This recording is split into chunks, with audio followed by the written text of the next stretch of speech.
अस्सलाम वालेकुम, आप देख रहे हैं विजन पॉइंट। मैं हूं सारा खान।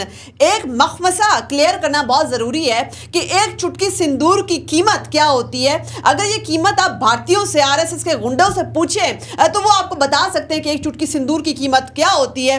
वो होती है 3 रफाल तैयारे, एक SU-30, एक MiG-29, एक ब्रिगेड हेडक्वार्टर, मुतअद्दिद भारतीय पोस्टें, ये तमाम होती हैं जी एक चुटकी सिंदूर की कीमत।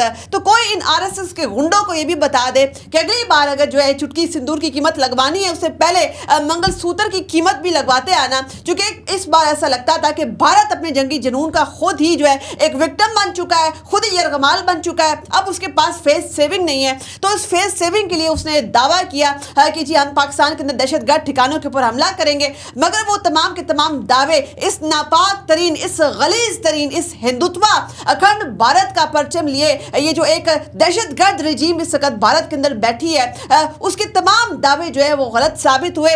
तमाम इंटरनेशनल बैनुल अक़वामी कवानीन की धज्जियां उड़ाई गई। इस वर्ल्ड ऑर्डर की क्रेडिबिलिटी को चैलेंज किया जाता है, सिविलियन आबादी को निशाना बनाया जाता है और मसाजिद के ऊपर जो है अपनी मुस्लिम दुश्मन जो है पॉलिसीज, उसका सबूत दिया जाता है उनके ऊपर हमला करके। मगर याद रखो मोदी, आरएसएस के गुंडे, आरएसएस के भगत जिस तरीके से तुम्हें जिस डायरेक्शन में लेकर जा रहे हैं, वहां पर सफारती तन्हाई के अलावा कुछ नहीं है, वहां पर अस्करी नाकामियों के अलावा कुछ भी नहीं है। चूंकि इस वक्त हम देखते हैं कि इस जंगी जुनून का क्या फायदा इस वक्त इंडिया को हुआ। सफारती तौर पर, मुकम्मल तौर पर इंडिया तन्हा होकर रह गया। आप देखते हैं कि किस तरीके से अमेरिका, जो कि चाह रहा था कि वो स्ट्रेटेजिक पार्टनर बनाएगा इंडिया को, मगर उन्होंने सबसे पहला स्टेटमेंट दे दिया कि ये शर्मनाक हरकत है जो इस वक्त मोदी ने की है। और मगर वो ये भूल गए कि शर्म से गुजरात के कसाई का क्या लेना देना। ये वही कसाई है जिसने इससे पहले गुजरात के अंदर भी मुसलमानों का खून बहा। क्या वो भी दहशतगर्द थे? जरा इस बात का जवाब दीजिए। जो क्रिश्चियंस इस वक्त बसते हैं भारत के अंदर, जो दलित बसते हैं, जो सिख बसते हैं, जो खालिस्तान वाले बसते हैं, जो किसान बसते हैं, वहां पर कश्मीरी बसते हैं, क्या वो तमाम भी दहशतगर्द हैं? जरा जवाब दीजिए इन तमाम चीजों का। मगर अब हम ये देखते हैं कि दफाई महाज के ऊपर पाकिस्तान की जो शानदार तरीन कामयाबी है, जिस तरीके से हमने जो है अपना भरपूर तरीके से दिफा किया, यहां तक नौबत आ गई कि इस वक्त जो है मुतअद्दिद चेक पोस्टों के ऊपर इंडिया को सफेद परचम लहराना पड़ गया, जो कि रैम के भीख मांगने के मुतरादिफ होता है किसी भी जंगी सूरत-ए-हाल के अंदर। क्या बस कर दो, अब हमें छोड़ दो।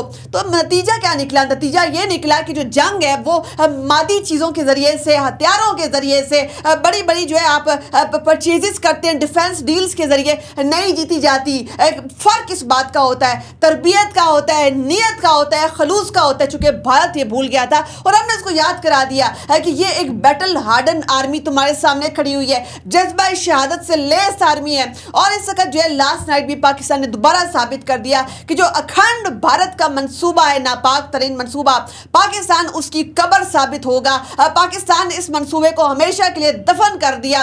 इस वक्त इंडिया जो कि सुपर पावर बनने का ख्वाब देखता है, उसकी कलाई, उसकी असलियत पाकिस्तान ने पूरी दुनिया के सामने लाकर खड़ी कर दी। अब इस वक्त पूरी दुनिया इंडिया के ऊपर जो है हेजिमोनिक बैट्स नहीं लगाएगी। इंडिया चूंकि कतई तौर पर, किसी भी तौर पर जो है एक हेजिमोनिक सुपर पावर बनने की सलाहियत नहीं रखता। हमने पूरी दुनिया को बता दिया कि अस्करी मैदान में भी इंतहाई खोखला, ये जो कहा जाता था कि कन्वेंशनल वॉरफेयर के अंदर, रवायती जंग के अंदर पाकिस्तान पीछे है इंडिया से, साबित हो गया कि किस तरीके से रवायती जंग के अंदर भी हम इंडिया का मुकम्मल तौर पर मुकाबला करने की सलाहियत रखते हैं। और अब ये जो बार बार का चक्कर था, पाकिस्तान के ऊपर इल्जाम डालना, फिर पाकिस्तान के ऊपर जारियत करना, ये अब सिलसिला खत्म हो जाएगा। इसके साथ ही जो हिंदुत्व और आरएसएस की मिली भगत है, इसको भी काली ज़रब लगेगी। चूंकि पाकिस्तान ने असली दहशतगर्दों को नुकसान पहुंचाया। जो असली दहशतगर्द भारत है, उसकी मिलिट्री इंस्टॉलेशंस के ऊपर पाकिस्तान ने हमला किया है। हमने सिविलियन आबादी को नुकसान नहीं पहुंचाया। हमने तुम्हारे असली दहशतगर्दों को जन्म वासिल किया है। तुम्हारे महंगे तरीन मिलिट्री इक्विपमेंट को हमने जो है वो खाक में मिलाया। और इसके साथ साथ तुम्हारा जो ये गरूर था, ये हमेशा के लिए इस वक्त खित्ते के अंदर दफन होकर रह गया है। अब जरा बताओ दुनिया को कि क्या अहलियत है तुम्हारी सुपर पावर बनने की? बताओ जरा ये बात।